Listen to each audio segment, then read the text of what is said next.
As a practice, we've always been clear about the homes that we wanted to do. Houses, Terra homes.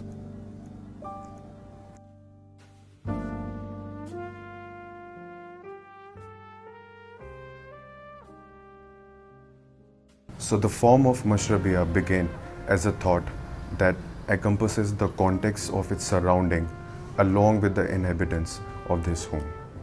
It became more important to hold on to their identity and relationships involved in the making. As you walk into the space, it fills you with a sense of freedom, of movement, of light through its flowing and expansive volumes.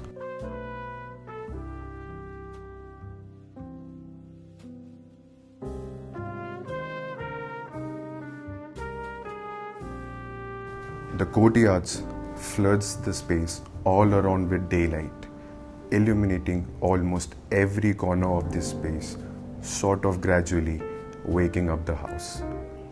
I think this is the spirit of this house, to invite growth, freedom to evolve, give its resident wings to soar higher in life. Early on, Mustafa, my partner with whom we began this project, identified the golden thread of being a family and found it woven together in a tapestry of how your surroundings also enable to you do that. Being authentic in approach and materiality came naturally.